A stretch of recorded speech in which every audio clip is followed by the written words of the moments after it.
A educação, a produção do conhecimento deveriam ser as prioridades entre todas as prioridades políticas. Mas o Brasil, em plena civilização do conhecimento, está tendo muita dificuldade para inserir-se no mercado globalizado, dado que o nível educacional médio da população é relativamente baixo, e essa opinião é do deputado e ex-ministro dos Transportes Eliseu Padilha, do PMDB do Rio Grande do Sul, presidente da Fundação Ulisses Guimarães, que está aqui com a gente, participa desta edição do Palavra Aberta, com retransmissão pela Rádio Câmara.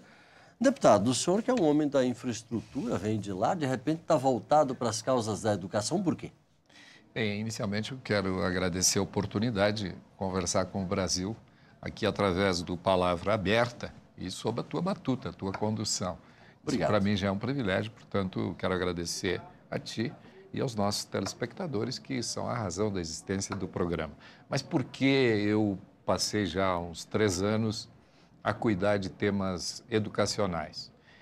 Primeiro, eu não renuncio à minha condição de alguém que conhece um pouco da infraestrutura brasileira.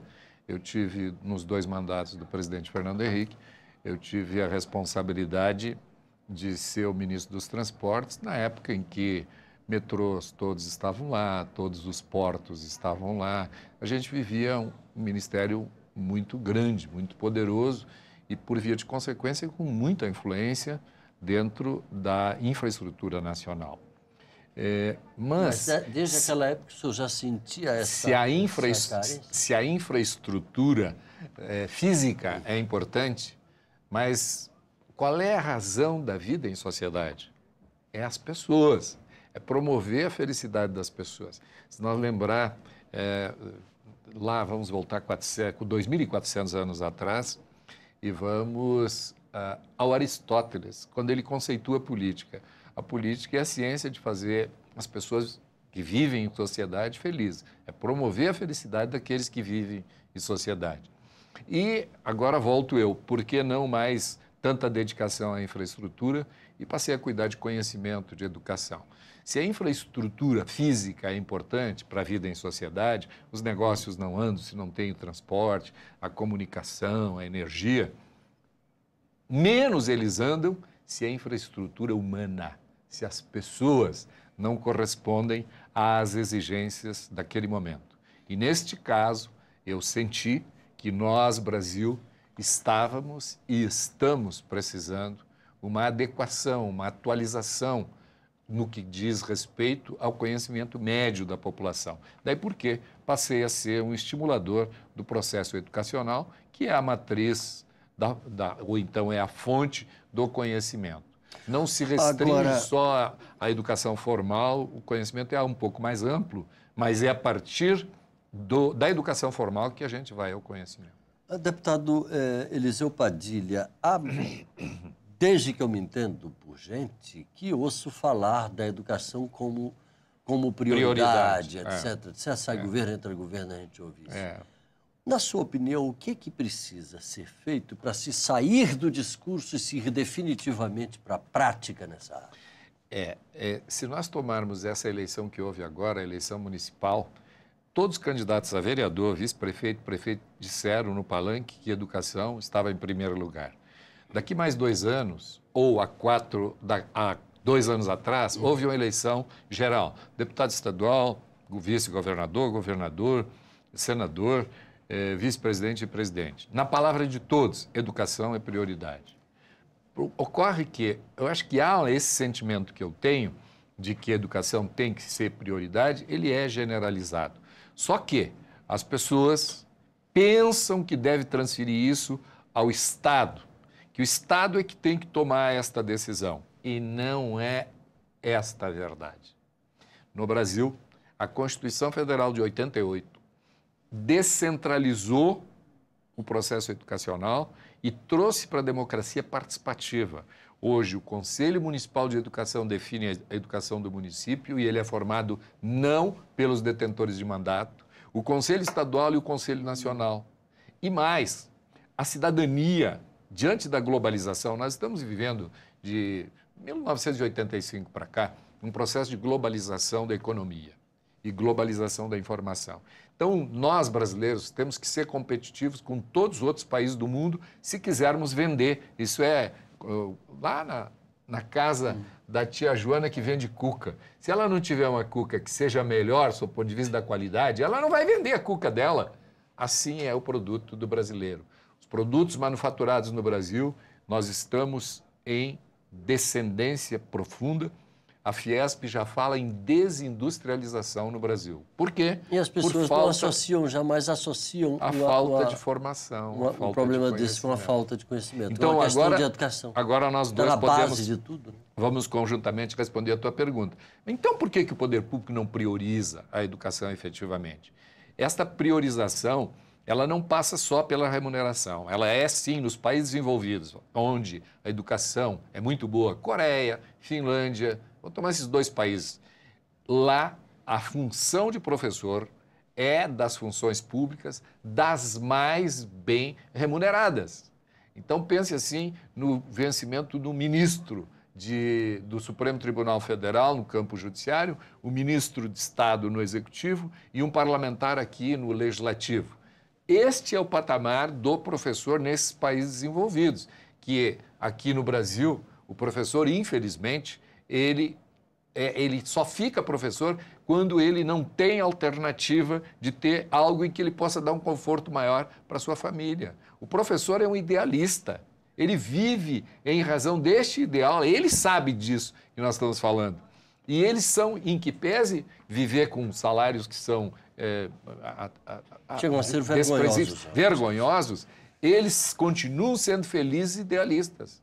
A revista Veja publicou essa semana uma matéria mostrando que, na sua maioria, mais de 70% dos professores são felizes, mesmo ganhando tão pouco. Agora, eu pergunto, sujeito que vai ganhar um salário mínimo e meio, professor de uma escola pública municipal pelo Brasil lá fora, eu não preciso pensar que é no Nordeste, é lá no Sul, no Rio Grande do Sul, no meio estado.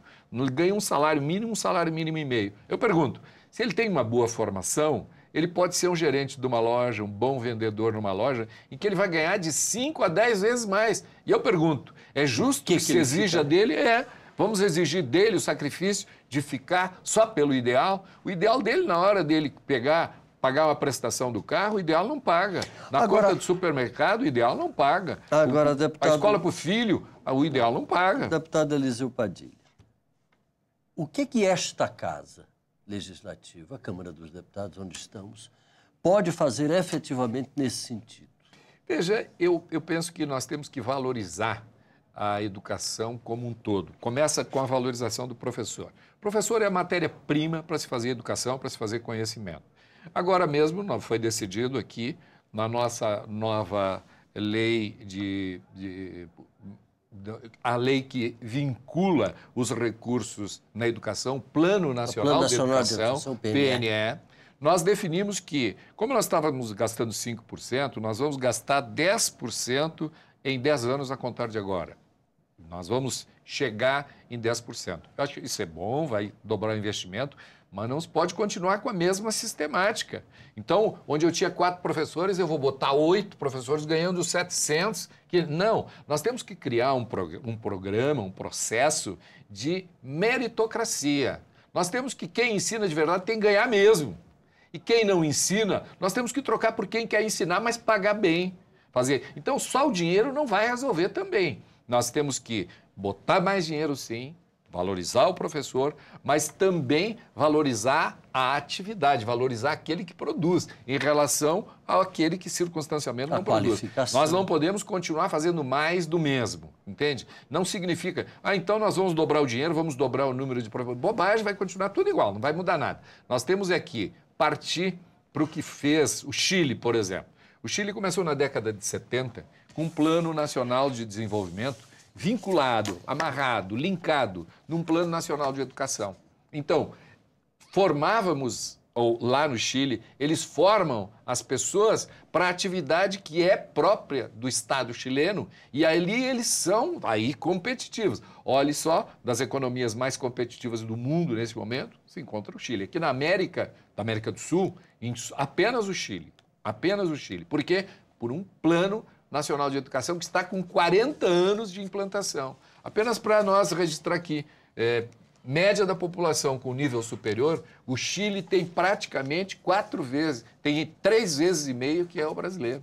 Quer dizer, nós temos que mudar. E a universidade brasileira precisa começar a pensar na sua origem, quando ela era uma formadora muito mais na área humanística do que na estritamente técnica. Deputado Eliseu. E eu acho que sim, olha só, nós vamos estabelecer os degrauzinhos. Educação infantil, é o primeiro degrau. Segundo, a educação fundamental. Terceiro, a educação de nível médio. E, por último, a educação de nível superior. Não adianta nós querer só o ensino superior, vamos valorizar. Não adianta. A casa não se faz o telhado. O telhado só vem depois de ter o madeiramento e as paredes. E, neste caso, o ensino superior é o telhado. Nós temos que começar no alicerce. Qual é o alicerce? É o ensino infantil. É antes do sujeito entrar no ensino fundamental. Tem que haver um encadeamento em que se valorize o professor, a sociedade participe. Essa matéria da Veja mostra que os professores se aperceberam aquilo que nós já sabíamos. 94% do fracasso do processo educacional é atribuído pelos professores à falta de participação da família e da sociedade. Deputado Eliseu Padilha, muito obrigado pela sua participação aqui com a gente. Parabéns pela nova bandeira. Eu é que agradeço. A você de casa, obrigado pela audiência. Um abraço, até a próxima.